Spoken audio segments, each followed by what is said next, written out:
Everyone, welcome back to the channel. आज हम इस वीडियो में हमारा एक ऑडिट में चैप्टर आता है audit committee and corporate governance. उस चैप्टर के रिगार्डिंग कुछ ये एक तरीके से रिविजनरी क्लास है जिसमें आपको मैं थोड़ा सा ओवरव्यू दे देंगे इस पूरे चैप्टर का, क्योंकि इस चैप्टर में बहुत से ही शॉर्ट क्वेश्चंस आ जाते हैं कभी कभी। उसके लिए तो हमारे पास निमोनिक्स है, बट इस ऑडिट कमेटी के लिए एज सच हमारे पास कोई निमोनिक नहीं है। तो इस निमोनिक के लिए इस टॉपिक के लिए मैं आपको एक ओवरव्यू ज़रूर दे दूँगी इसी वीडियो में, ताकि जब आप पढ़ें इस चैप्टर को तो आपको एज सच इतनी दिक्कत ना आए। और बाकी जो आगे जो छोटे छोटे टॉपिक्स आएंगे उनके लिए हमारे पास निमोनिक है और आप इस वीडियो के दौरान ही वो सारे निमोनिक्स अभी देख पाएंगे। इस वीडियो में पूरा एक तरीके से चैप्टर का ओवरव्यू ज़रूर दिया जाएगा। प्लीज़ इस वीडियो को एंड तक ज़रूर देखना। होप आपको ये वीडियो अच्छी लगे। तो चलिए अब हम शुरू करते हैं। देखिए, ऑडिट कमेटी जो होती है वो हमारी ऑडिट में दो तरीके की होती है। एक हमारी जो सेबी LODR के अंदर बनती है हमारी ऑडिट कमेटी, और एक आपको पता ही है कि हमारी section 177 of the companies act 2013 उसके रिगार्डिंग हमारी ऑडिट कमेटी बनती है। सेबी LODR वो एक रेगुलेशन आती है 18 रेगुलेशन नंबर 18 उसके रिगार्डिंग बनती है, और पहले वो क्लॉज 49 हुआ करता था, अब बट वो क्लॉज 49 नहीं है। तो ये दोनों एक्चुअली ऑडिट कमेटी से ही रिलेट करते हैं, तो ऑडिट कमेटी इसलिए मैंने बीच में लिखा है। इस साइड वाले सारे टॉपिक्स हमारे सेबी के रिगार्डिंग है, जो हमारी सेबी की LODR वाली रेगुलेशंस कहती हैं, और सेक्शन 177 के सारे पॉइंट्स इधर हैं। तो चलिए अब हम शुरू करते हैं। पहला पॉइंट क्या है, ये जो सेबी के रिगार्डिंग ऑडिट कमेटी है ये कौन सी कंपनीज़ को बनानी पड़ती है? वो कंपनीज़ जो लिस्टिंग हो रही हो, जिनकी फर्स्ट टाइम लिस्टिंग हो रही हो, उन एंटिटीज़ को ये वाली ऑडिट कमेटी बनानी पड़ती है। और ये ऑडिट कमेटी उन्हें कौन सी रेगुलेशंस के दौरान बनानी पड़ती है? Regulation number 18 of the SEBI LODR regulation. ठीक है, तो उसके रिगार्डिंग हमें ये ऑडिट कमेटी बनानी पड़ती है जो एंटिटी सीक करती हैं हमारी listing for the first time. ठीक है, और इधर हमारी जो सेक्शन 177 की होती है उसके लिए देखो, पहली लिस्टेड कंपनी है। लिस्टेड कंपनी को तो हमेशा इट इज़ मैंडेटरी, और लिस्टेड कंपनी के लिए तो मैंडेटरी होती ही होती है।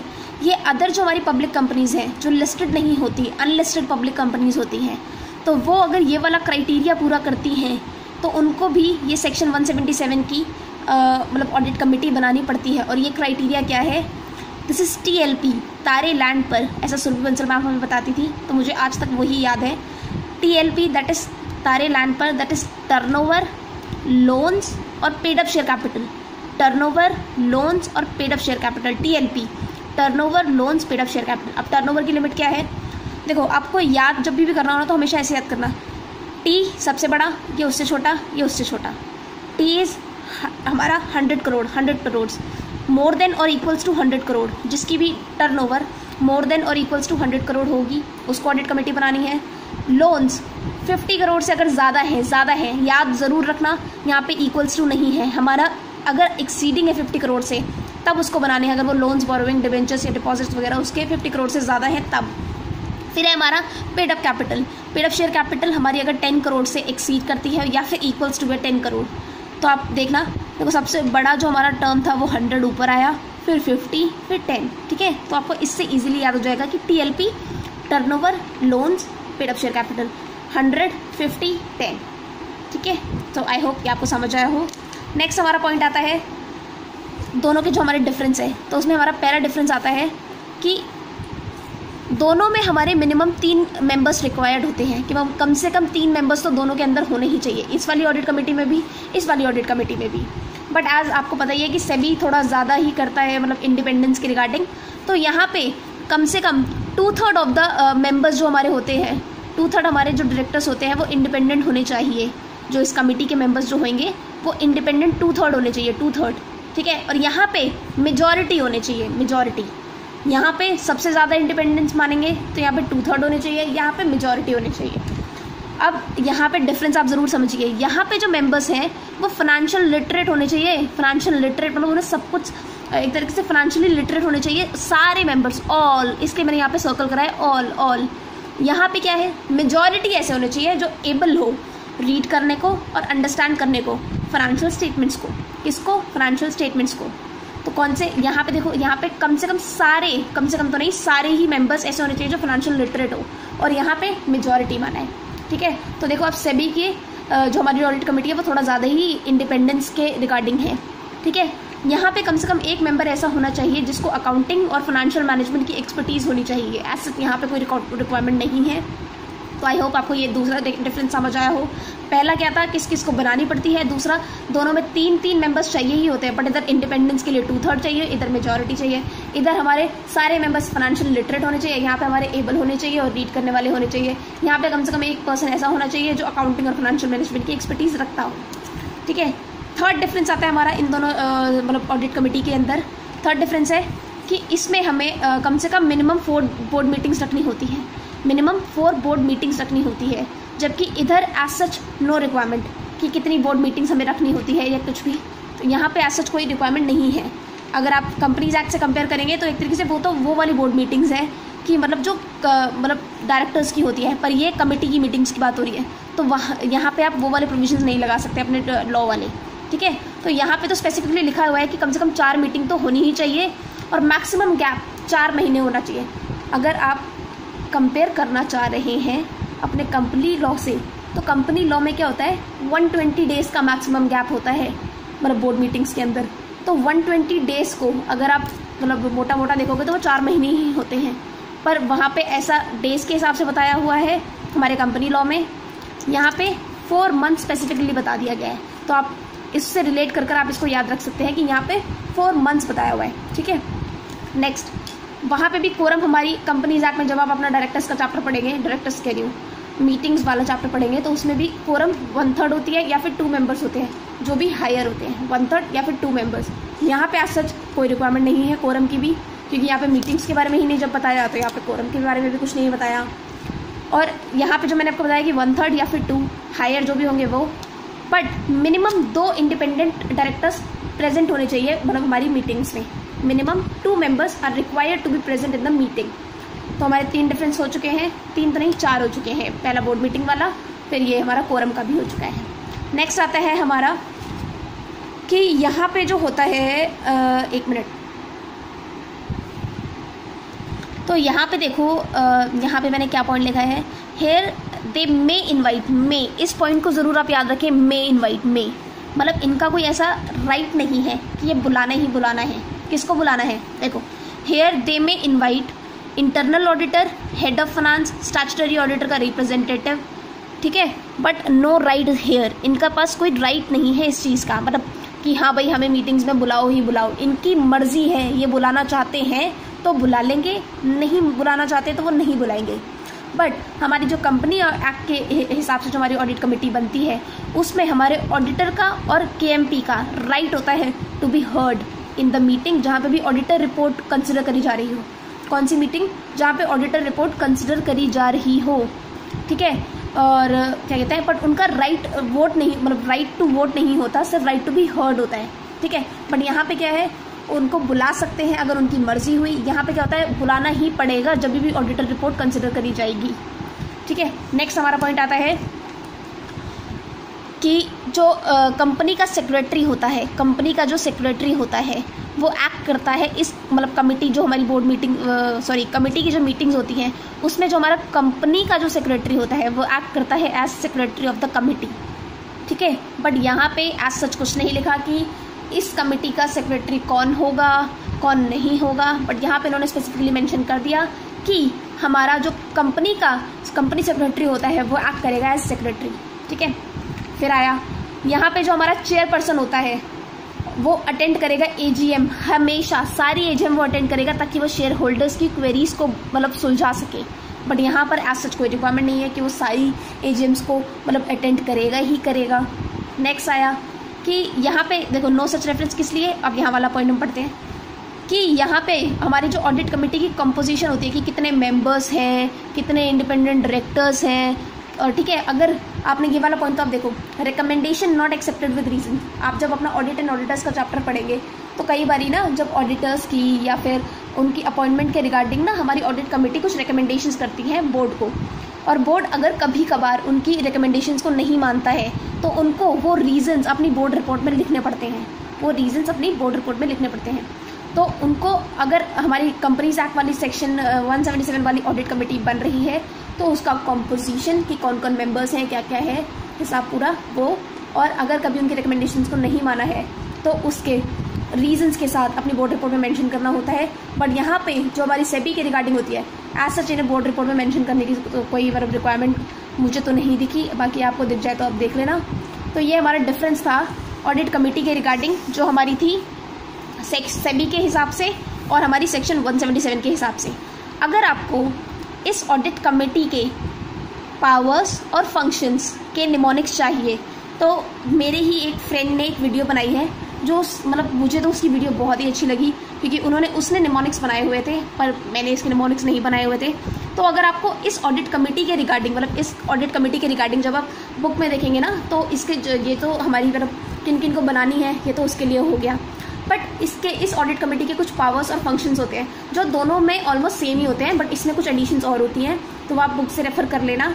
बाकी अगर आपको सेक्शन 177 वाली उसकी पावर्स कि हमारी ऑडिट कमेटी की पावर्स क्या है, उसके फंक्शंस क्या है विद निमोनिक अगर याद करने हों तो उस वीडियो का मैं लिंक डिस्क्रिप्शन बॉक्स में डाल रही हूँ, आप उस वीडियो को ज़रूर देखना, ठीक है, क्योंकि उससे आपको इजीली ऑडिट कमेटी के फंक्शंस और पावर्स याद हो जाएंगे और वो आपको दोनों में हेल्प करेंगे। दोनों में मतलब कैसे, हमारी लॉ में भी और ऑडिट में भी।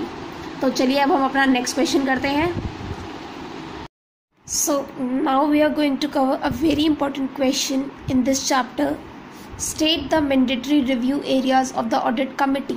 क्या पूछा उन्होंने पूछा कि ऐसे कौन से रिव्यू के एरियाज हैं जो ऑडिट कमेटी को देखने ही देखने हैं, और इसके लिए भी हमारा एक निमोनिक आ जाता है जो मैं आपके साथ शेयर करूंगी। तो मैं आपको ये निमोनिक दिखा देती हूँ। मैंडेटरी रिव्यू एरियाज, और इसका हमारा निमोनिक है MIS।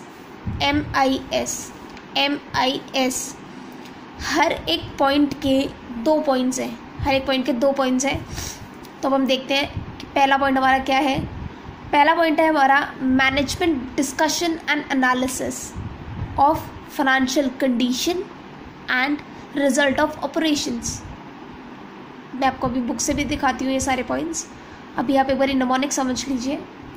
पहला क्या है M से मैनेजमेंट डिस्कशन एंड एनालिसिस, और M से दूसरा क्या है मैनेजमेंट के लेटर और letter of weakness. This is letter of weakness. So ये था हमारा पहला पॉइंट M, जिससे हमारे 2 पॉइंट्स कवर होते थे, और ये 2 पॉइंट्स क्या थे तब अब मैं आपको बुक से भी पढ़ा देती हूँ। पहला क्या है हमारा मैनेजमेंट डिस्कशन एंड एनालिसिस। किसका डिस्कशन और एनालिसिस करना है उन्हें, फाइनेंशियल कंडीशंस का और रिजल्ट ऑफ ऑपरेशन का, कि भाई कंपनी की क्या मतलब फाइनेंशियल कंडीशन चल रही है और क्या उन्होंने जो पूरा साल में काम करा उस पर क्या मतलब रिजल्ट ऑफ ऑपरेशन क्या है, ठीक है। तो फर्स्ट पॉइंट में हम लोगों ने क्या डिस्कस करा M से। M इज फॉर, पहला हमारा M आ जाता है management discussion and analysis of financial condition and result of operation. फिर हम लोगों ने दूसरा M पढ़ा था, वो था हमारा management letters and later of internal control weakness issued by the, किसने इशू करा है ये, स्टैट्यूटरी ऑडिटर ने। तो अभी तक हमारे 2 पॉइंट्स हो चुके हैं हमारे M से। फर्स्ट M है हमारा management discussion and analysis of financial condition and result of operation. In second है हमारा मैनेजमेंट लेटर और लेटर ऑफ कंट्रोल मतलब इंटरनल कंट्रोल की वीकनेस, जो किसने इशू करा हो, स्टैट्यूटरी ऑडिटर ने। आई होप आपको ये 2 पॉइंट समझ आए हों। नेक्स्ट हमारा है I is for internal auditor. दोनों वैसे इंटरनल ऑडिट से ही रिलेटेड करते हैं, तो अब देखते हैं। पहला I है हमारा इंटरनल ऑडिटर के बारे में। इंटरनल ऑडिटर की अपॉइंटमेंट, रिमूवल और terms of remuneration. Internal audit की क्या क्या, अपॉइंटमेंट, रिमूवल और टर्म ऑफ रेम्यूनरेशन। और दूसरा इंटरनल ऑडिटर की report to internal control weakness. Internal control की जो हमारी वो इंटरनल ऑडिट की जो रिपोर्ट आती है वो इंटरनल कंट्रोल वीकनेस से मतलब उसको हम मेजर करेंगे। तो अब मैं आपको ये पॉइंट्स बुक से दिखाती हूँ।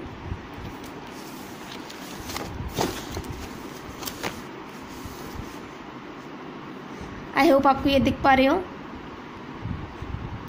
सो internal audit report relating to the internal control weakness, मतलब जो हमारा इंटरनल ऑडिटर आता है उसकी रिपोर्ट क्या है इंटरनल कंट्रोल वीकनेस के लिए। फिर नेक्स्ट आई हम लोगों ने क्या पढ़ा था, इंटरनल ऑडिटर की, मतलब चीफ इंटरनल ऑडिटर की अपॉइंटमेंट, रिमूवल और terms of remuneration. Appointment, removal and terms of remuneration.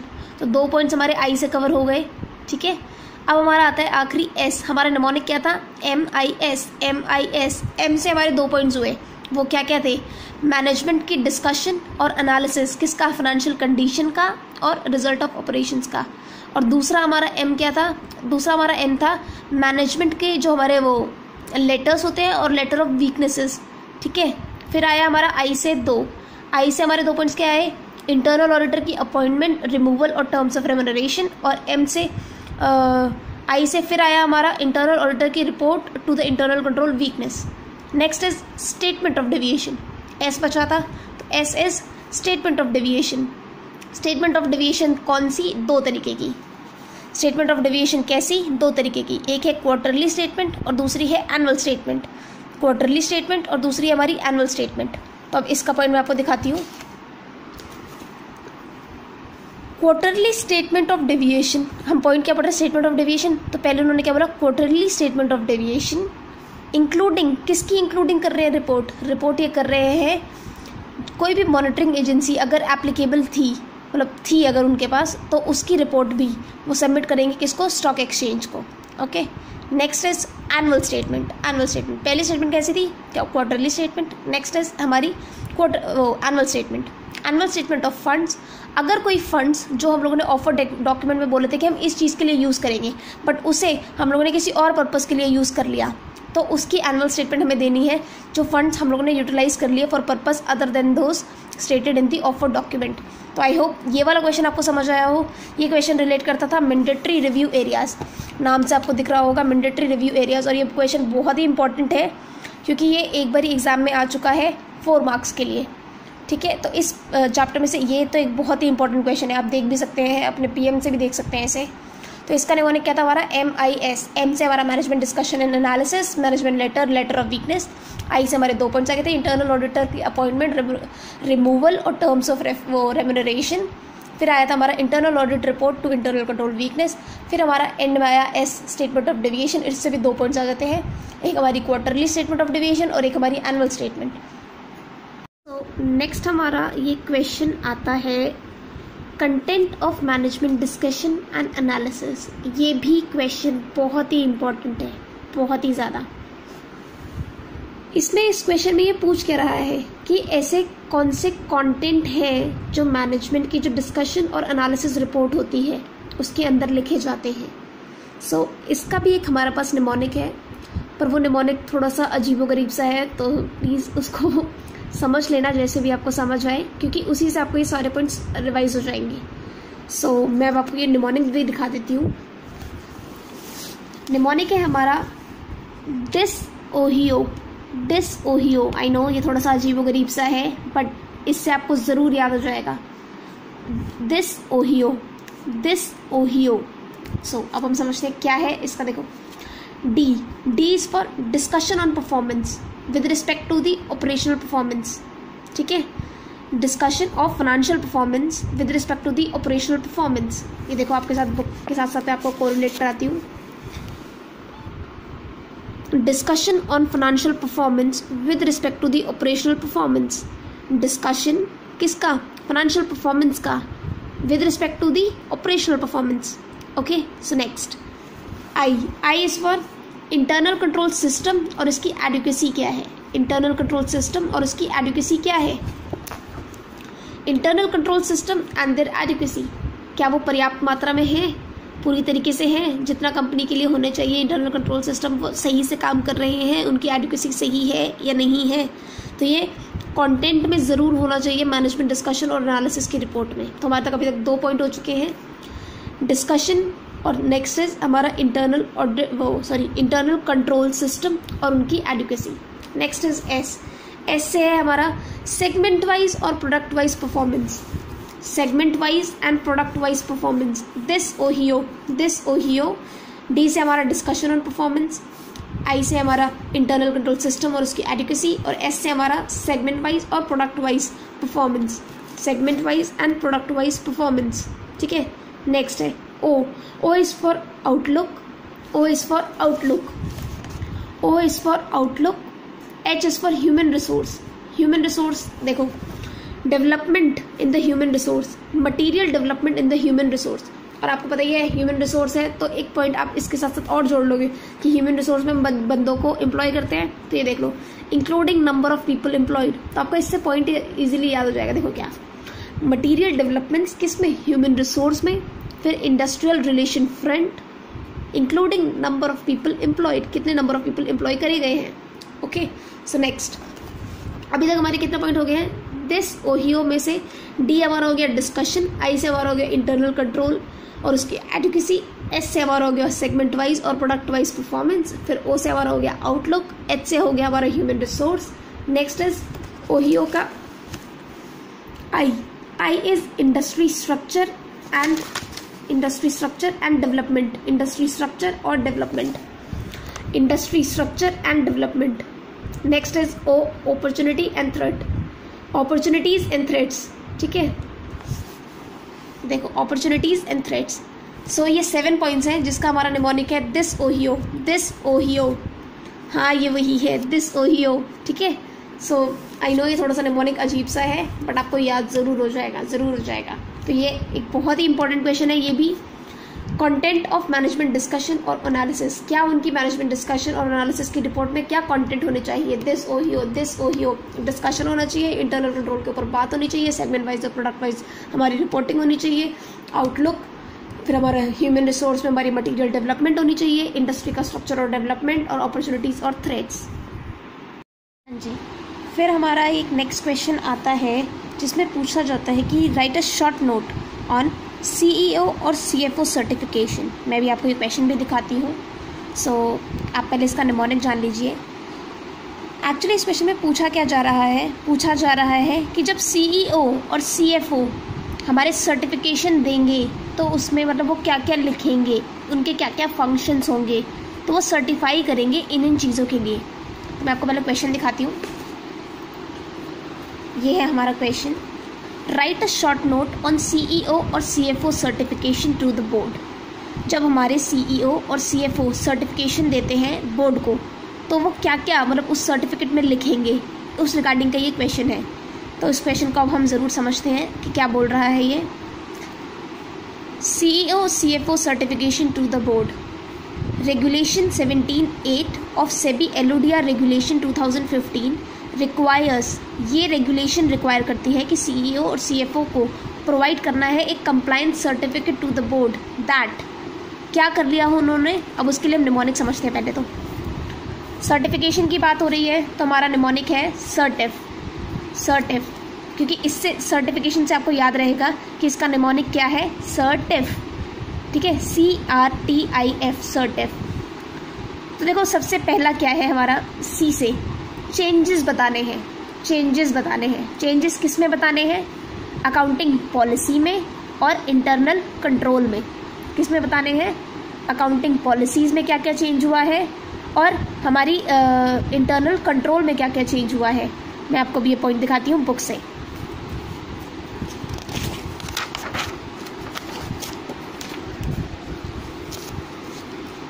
देखो ये रहा हमारा point, they have indicated to the auditor and the audit committee.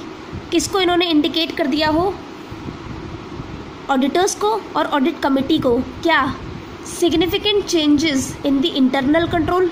जैसे अभी हम लोगों ने देखा कि कहाँ कहाँ बताना था, इंटरनल कंट्रोल में और अकाउंटिंग पॉलिसी में।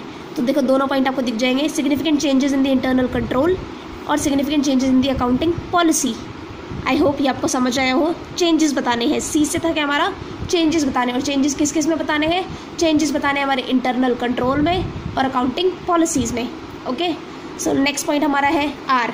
आर से हमारा क्या पॉइंट आता है, आर से हमारा पॉइंट आता है review of financial statement, review of financial statement और कैश फ्लो स्टेटमेंट।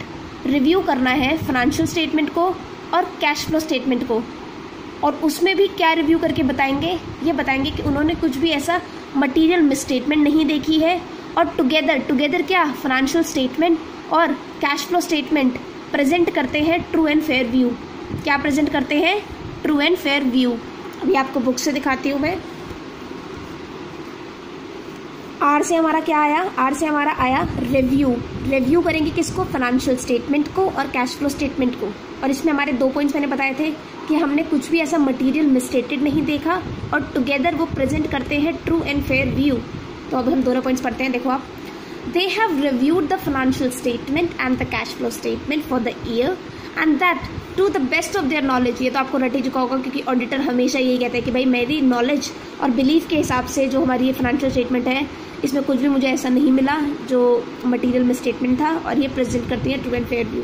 तो यही पॉइंट इसमें भी लिखा हुआ है जो हमारे सीईओ और सीएफओ बता रहे हैं कि these statements do not contain any material untrue statement. कोई भी ऐसी झूठी बात नहीं है, कोई भी ऐसी मटीरियल फैक्ट को हम भूले नहीं हैं, और कोई भी ऐसी स्टेटमेंट नहीं है जो मिसलीडिंग हो।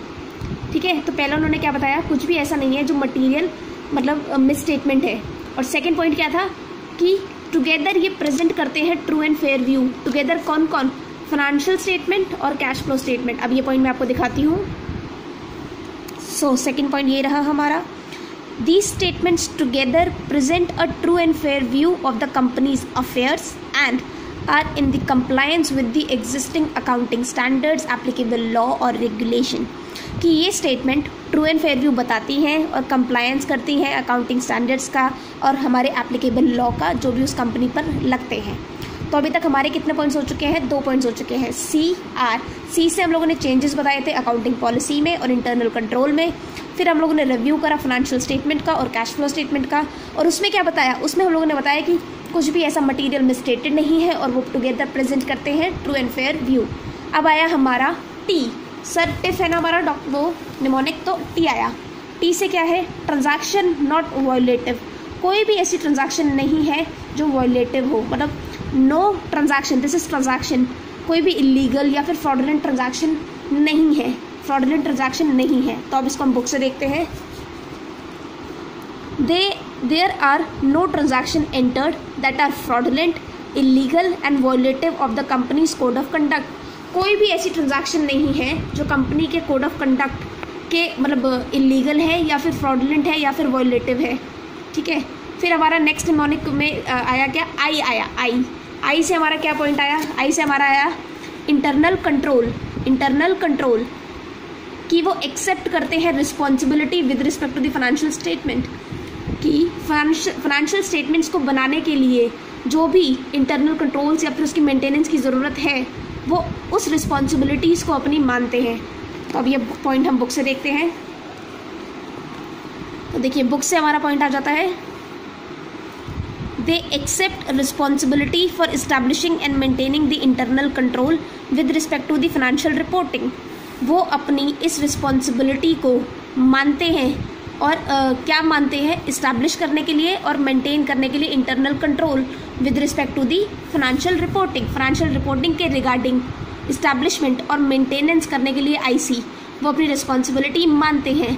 तो अभी तक हमारे कितने पॉइंट्स हो चुके हैं, अभी तक हमारे पॉइंट्स हो चुके हैं सी आर टी आई हमारा हो गया इंटरनल कंट्रोल। अब हमारा आखिरी बच्चा है फ्रॉड, एफ से है हमारा फ्रॉड। तो अब आप आखिरी पॉइंट देख सकते हैं, आखिरी है हमारा इंस्टांसेस ऑफ सिग्निफिकेंट फ्रॉड, कि उन्होंने इंडिकेट कर दिया हो ऑडिटर्स को और ऑडिट कमेटी को। इसमें 2 पॉइंट्स आप पहले से ही पढ़ चुके हैं, significant changes in the internal control during the year और significant changes in the accounting policy during the year. Last में इसमें आ जाता है कि अगर कोई भी सिग्निफिकेंट फ्रॉड हुआ है, मतलब भारी भरकम वाला फ्रॉड हुआ है, उसके अगर कुछ भी ऐसा देखा है तो वो सीईओ और सीएफओ अपने सर्टिफिकेशन में बताएंगे। तो हमारा ये निमोनिक था सर्टिफ, सीईओ सीएफओ सर्टिफिकेशन अपने उसमें क्या क्या मतलब कंटेंट बताएंगे, कि कंप्लायंस रिपोर्ट देनी होती है ना क्योंकि उन्हें, तो वो उसमें क्या क्या बताएंगे। तो हमारा निमोनिक था सर्टिफ था पहला, चेंजेस बताने हैं अकाउंटिंग पॉलिसी में, इंटरनल कंट्रोल में। आर से हमारा है review of financial statement, cash flow financial statements and that they do not contain material में स्टेटमेंट, टुगेदर वो प्रेजेंट करते हैं ट्रू एंड फेयर व्यू। फिर हमारा ट्रांजैक्शन कोई भी वॉयलेटिव नहीं है, मतलब with respect to the company's code of conduct. सारे वो जो मेंटेनेंस है हमारी फाइनेंशियल स्टेटमेंट्स वगैरह के फाइनेंशियल रिपोर्टिंग के रिगार्डिंग उसकी इस्टेब्लिशमेंट और maintenance of the internal control, वो अपनी रिस्पॉन्सिबिलिटी को एक्सेप्ट करते हैं। और एफ से हमारा है फ्रॉड, अगर कोई भी इंस्टेंसेस ऑफ सिग्निफिकेंट फ्रॉड उन्होंने देखे हैं तो वो बताएंगे। तो इससे क्या होगा, आपका पूरा चैप्टर ऑलमोस्ट आधे से ज़्यादा चैप्टर ये कंप्लीट हो जाएगा मेरे इन निमोनिक्स से। और जो भी आपको मतलब समझ ना आए आप कमेंट बॉक्स में पूछ सकते हैं। अगर आपको इस वीडियो के रिगार्डिंग कोई भी क्वेरी है तो इस मतलब वीडियो से आपको पूरा समझ आ जाएगा ये चैप्टर। और ये चैप्टर कहीं ना कहीं थोड़ा बहुत इंपॉर्टेंट भी है क्योंकि इसके अंदर से 4-4 मार्क्स के हमारे छोटे छोटे क्वेश्चंस आ जाते हैं और जिसके मैंने निमोनिक आपको बता ही दिए हैं। जैसे हमारा हो गया था कि मैंडेटरी रिव्यू एरियाज़ क्या है, उसका हमारा निमोनिक था MIS। फिर आया हमारा कंटेंट क्या होंगे, मैनेजमेंट डिस्कशन उसके, तो उसका हमारा निमोनिक था दिस ओहियो। फिर था हमारा CEO CFO सर्टिफिकेशन, उसके लिए है हमारा सर्टिफ। और स्टार्टिंग में इस वीडियो की स्टार्टिंग में मैंने आपको बताया ही था ऑडिट कमेटी जो हमारी सेबी के रिगार्डिंग है और जो हमारी सेक्शन 177 के रिगार्डिंग है उसके पॉइंट्स। तो इस क्वेश्चन में मेनली यही इंपॉर्टेंट है, आप इन सबको ज़रूर देख लीजिएगा। होप आपको ये वीडियो अच्छी लगे और अगर आपको ये वीडियो ज़रूर अच्छी लग रही है तो प्लीज़ लाइक का बटन ज़रूर दबाना और मेरे चैनल को सब्सक्राइब ज़रूर करना। Thank you so much.